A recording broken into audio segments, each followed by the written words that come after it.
Hello, freaks! It's me, the Infernal Viewer, and welcome back to the Doctor Who Watch Reviews. And you are joining us for all of them. Yes. Okay, right, we've got that out of the way. Jesus, this recording session has just been a nightmare. So, welcome back. We're going to be moving on now to the sensorites. Ooh. So this Dun is dun dun! Yeah, exactly. This is the penultimate story of Series 1. So very exciting. Should we get into it? What do you think? So I understand that it's not like a big fan favourite. No. Fan favourite, but I really enjoyed it.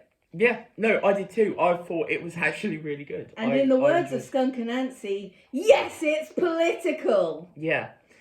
I don't think it's the political nature of it. I think, as far as I hear, most people just kind of find it boring. Which I can kind of see why. I personally don't find it boring, but I can see why you might find it a bit of a drag because, there isn't, we've got this cast of characters and, there's obviously the whole poisoning thing with the sensorites. There's a lot of just sort of talking and them sort of being in the middle of a situation. So I can see why people might find it a bit of a drag. It is 6 parts, but I really enjoyed it. I thought it was a really good episode, actually, or really good story, actually. I really did enjoy it. The first episode is wonderfully atmospheric. I thought it was a really nice build up with the Glove of Doom. The Glove of Doom, and then the yes, which I really enjoyed. Reminded me of Kid Cosmic. Yes, aliens floating through space. Yeah. They're sleeping. They're sleeping. They're sleeping. No. No. So yes. Absolutely. That's yeah. So anyway, I did rather like this one though because we sort of see the crew sort of they get we sort of see their different roles. I mean, we obviously I will say one thing with the fact that the Doctor is a bit of he's always a bit of a grumpy but in this one specifically he's very grumpy. He's a bit especially to Susan. Yeah. Poor Susan. But I will say, Susan got a lot more character in this one. Yeah, I was going to say, Susan gets a chance to shine in this one. Which we haven't really got. And it's interesting as well, because we actually get something that was supposed to be part of Susan's character for the, just in general, but never really got picked up on before or after. Which is a big, a reason why she left, was because basically she was told that her character would sort of be interesting and alien and stuff, and that she was going to have these, powers, these sort of... Yeah, this is the best episode for Susan that I've seen, I think. Because, these sort of psychic powers sort of thing, talking through the mind or whatever. But they never did that. They and she decided... has some great ideas as well, and she's very, she's willing to put herself on the line for the rest of them. But obviously they basically rewrote her just to be a teenage girl, I guess, for the, Yeah. Disappointing. I can understand why she would leave because of that. Yeah. So, yeah, anyway, I do agree. Yeah, so I just wanted to get that out before I started talking about the stuff. Yeah, totally. I do agree. She gets a lot of really nice character stuff here, which I really enjoyed. But I thought they were all served really well, actually. We have Ian collapsing on the floor because he's poisoned, which is always fun. We love Ian being the damsel in distress. Yeah, we do. But no, he was quite, I always find Ian fun. He's always kind of useless but fun, Yeah. Barbara, again, really good in this story. Barbara's amazing, and I just, honestly, I think we should devote an entire episode to how bloody brilliant Barbara is, and just my absolute favourite companion ever at the minute. Yeah. Because I'm like, watching Yeah, it going, I love her. Yeah, I was kind of surprised just how much I really do love Barbara. Oh I my god, always she's liked amazing her. in this story. I always like. Well, she's amazing in all of them. I know so she's far. amazing in all the stories, but it's just like I love the fact that she comes across so so she's really compassionate. Mm. And she tries to think her way around things. She's incredibly intelligent. Yeah. And you know she's very good at sort of talking to people and making them understand a different point of view. She's very calm.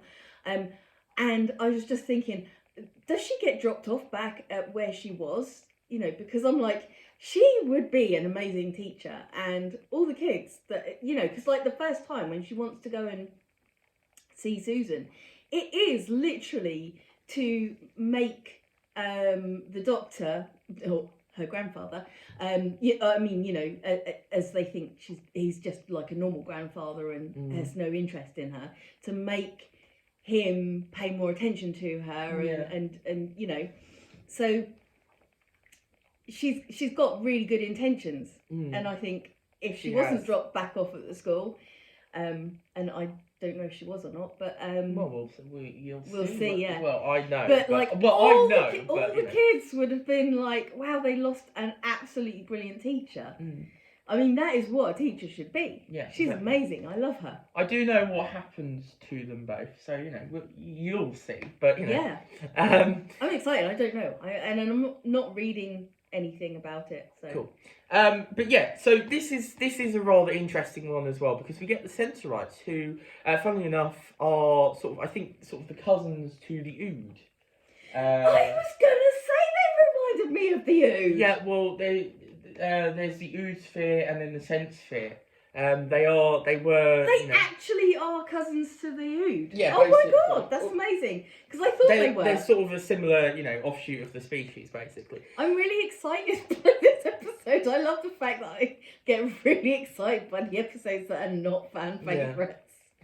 But I really do like the sensorites in this. I thought they were a fun race. Yeah, they're a very interesting race as well. This one is very political. In a lot of different ways, I think. So obviously we've got a few sort of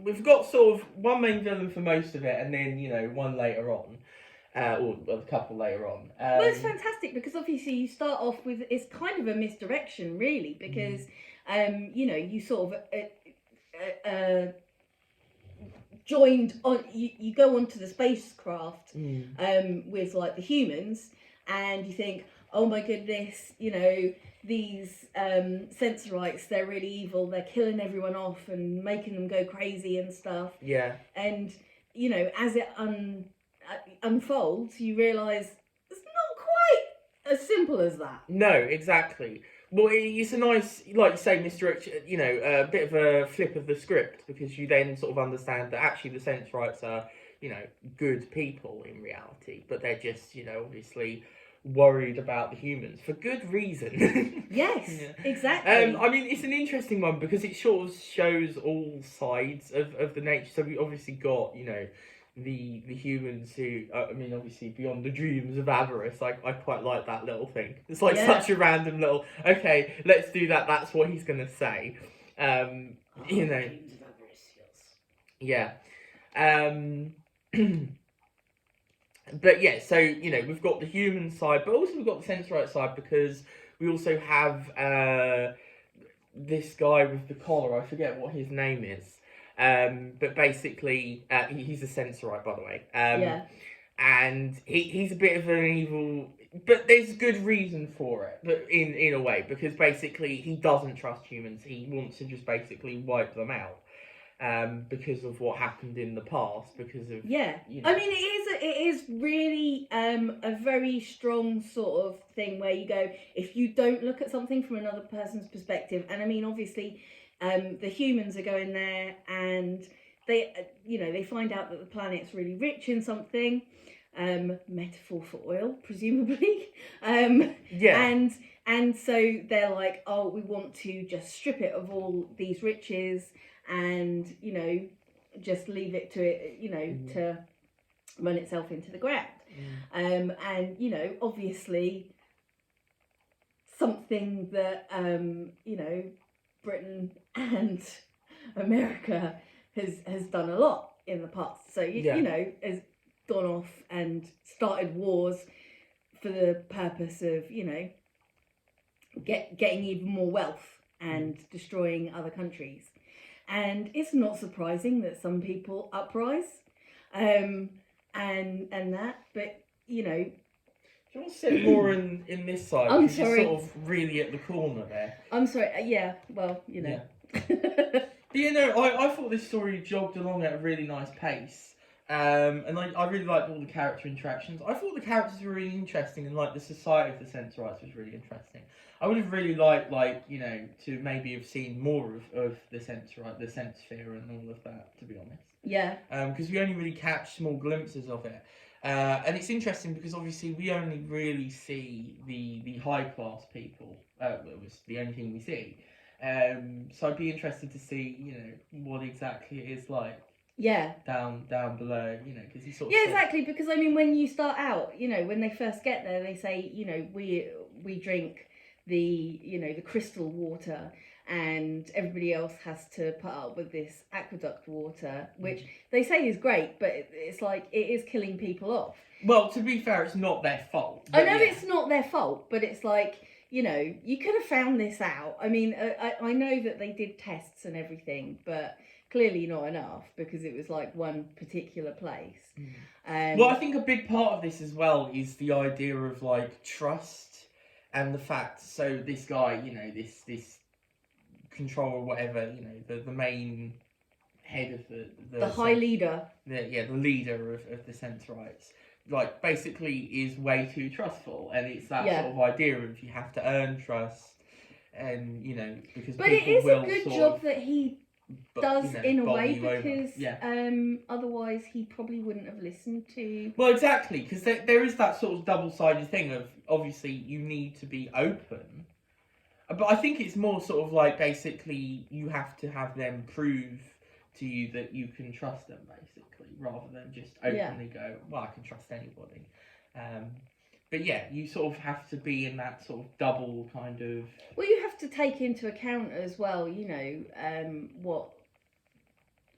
what might sort of make someone go against what you think of as the right sort of way of doing things, Yeah, exactly. But yeah, so I mean, there's there's a lot of political stuff in this, and I love it. And I love the Doctor in this. I mean, I do love this Doctor. He's a very interesting Doctor because he just so often gets carried away. I love the scene where he's in the tunnel and he's just having, he's like, oh, I love this. I've got all the clues and figuring everything out. Yeah. And they're just, obviously they're getting surrounded. But it's great. He's very. He is sort of the adventure Doctor, I think. The Doctor that most sort of embodies that spirit of adventure and wanting to go out and explore and learn, and he's a bit he's a bit pompous. He's got a bit of an ego, and he won't always listen, and he can't control his temper at all. I love them constantly having to say, keep it down, Doctor, keep it down. Yeah. Because he keeps shouting at the sensorites, because he keeps being like, you bloody, It's like, this is absolutely outrageous. Very British outrage sort of thing going on there. Yeah. The rage of the British. So yeah. But in a lot of ways, he just seems to be having a lot of fun. I mean, it's interesting as well, because he's not necessarily there because he's like, there to save worlds, and like we think of as the Doctor. Like, he will help now, obviously earlier on all he wanted to do was escape, but now he's like obviously trying to help, but in a lot of ways it's still for his own ends, and he's still just an adventurer. He's not really the the Doctor we think of that comes later on. He's got a a touch of the Sherlock Holmes about him, hasn't he? I think because he gets really focused on solving certain things. Yeah. But if he's not interested in it, he just wants to go away. And exactly. Well, a great moment of that is sorry, I've just disappeared. A great moment of that is when I love the comedic moment where they see the person dead and they're like, oh, come on, doctor, we have to go, and he's like, no, I wouldn't be, interested in all that, I'm not, and then he's like, oh, now we have to figure out the mystery, because he's, he can't leave without finding out, which is very Sherlock about him. Yeah. And we see that in the Doctor quite a few times, to be fair, later on. But especially this Doctor, he's got a bit of the Sherlock about him. Yeah. And they probably drew some inspiration from that. I think. feel like they must have done because, like, particularly in this one, I did feel like, he's very drawn by the idea of finding out exactly what's happening with the water and what's going on, and wanting to solve the case and show how incredibly intelligent he is. Yeah. This one is actually interesting because it kind of reminded me of the Ark, but the Ark done better in my opinion. Or the first half of the Ark. It doesn't remind me of the second half. Well, a little bit of the second half, but mostly the first half. You'll see why. But I was going to say I'm nodding, but I have no idea. I've not seen. Yeah, no, it reminds me of that. So yeah. Do we have anything else to add? Not really. Just Barbara's awesome. Yeah, Barbara is awesome. She's my fave. It was fun. It had a really nice pace. I obviously like them going into the tunnels and meeting the crazy humans. I love how brilliant Barbara. I love how brilliant Barbara's allowed to be in this. Yeah. Honestly, because she's not. In the Daleks, I think she was kind of helpless. Yeah. And then she's come out of it and become just this really incredible character that I love. I totally agree. I think from Edge of Destruction onwards, she's really sort of become a great character. I love the art they put her on. She's fantastic. Yeah. I wouldn't necessarily say it's an arc, to be honest. All right, because it just seems to be some I writers... just always call everything where arc. people... it's like, it's an arc. Her character arc is this. Yeah, I feel like it's more just, the other writers have just gripped onto this thing of like, okay, we'll write her like this.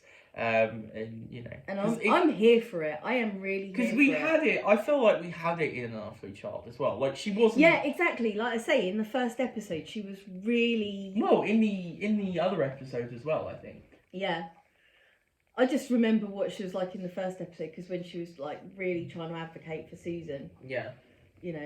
Ian's kind of like, and she's just like. I want to bring her on. I want to make her, really accomplish stuff. All right then, I think that's it. So thank you for joining us. Obviously, like and subscribe if you enjoyed. Down in the comments, tell us what you think of this story. Are you like us and think it's a bit of an underrated gem?